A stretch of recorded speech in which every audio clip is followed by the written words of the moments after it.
Ayan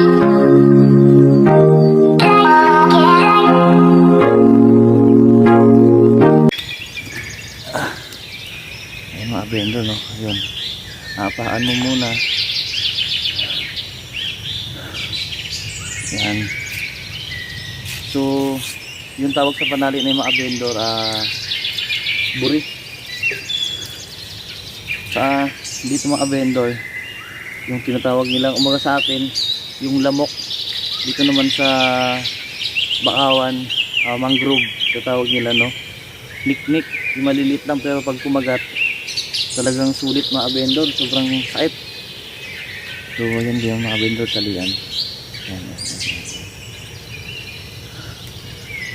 So, kailangan din dahan-dahan daw pagtali kasi pag na pwersa mo siya, no, bali matatanggal yung sipit. So ayan mga vendor, nakadalawa na po tayo, no. Yan yung mga vendor, na ito yung tubig na yan, no. Ayan, yun ang sabi ko mga vendor, na pag umabot ng tubig sa taas ng Bakawan na yan, wala nang aabutan pa na alimango. So ayun mga vendor, huli niya. Kumbaga siya yung nag-guide na merong alimango. Sinubukan niya ako manghuli mga vendor, talagang baka maawala. Kaya sabi ko siya na lang.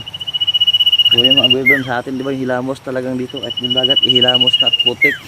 Yan. So 2-0 mga vendor, habang na lang next vlog mamaya. So yun nga mga vendor, no,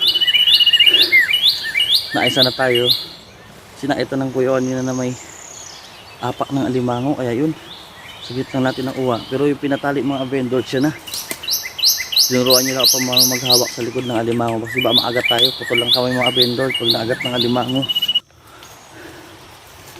So yun mga vendor, yung hanap buhay na yan. So nadadaan din mga vendor yan, dadaanan natin mga vendor. Talagang maga kami ng gising, no. Ayun yung kuya ko. Iba talaga pag mga lalamobs, mga batikan. Ayan mga vendor, sasama ko sa travel ni Pascual Vlog Travel. Ayan. Tsaka mga vendor, kunting ingat ka rin, no. Dahil ayan, may mga matutulis na kahoy sa paa, no. Kasi sila talaga halos sanay na. Ayan mga vendor, no. Hala yung masarap pala kainin yung alimango, masarap din pag kinagat ka ng alimango. Kung kanina mga vendor, muntik na umagat ng alimango, kaya siya na yung pinatali ko, no. Sayang naputol pa yung sipit. Ayan, susuotin yung mga vendor sa ilalim ng putikan. Ayan. So talagang babaon yung mga paa mo, ayan, sa putik. So ayan,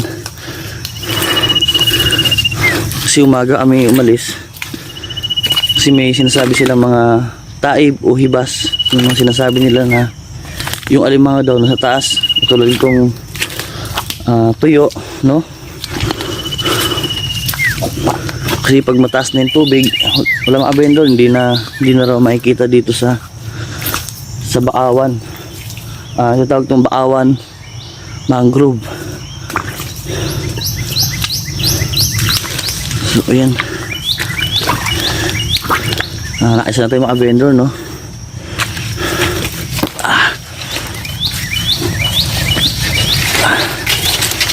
Mga vendor, yung dadaanan ng Pascual Vlog. Ayan,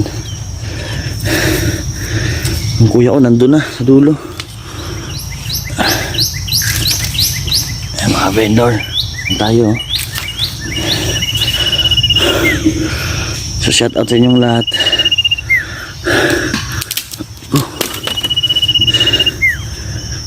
Sobrang taas na ito mga vendor, bali yung bangka nandun sa baba, no? Nandun, malayo na yung mga vendor, sa gitna na kami ng Bakawan, no. Yan sabi ko mga vendor, na sa pagbabalot ko nung nandiyan ako sa Cavite, no, talagang kahit anong pagsubok hindi ko inatrasan, dahil yun nga Pangarap ko rin makatulong sa magulang ko, sa pamilya ko. Sa YouTube channel ko mga vendor, hindi lang to para sa akin mga vendor, no. Kaya maraming salamat sa mga suporta. Ayan.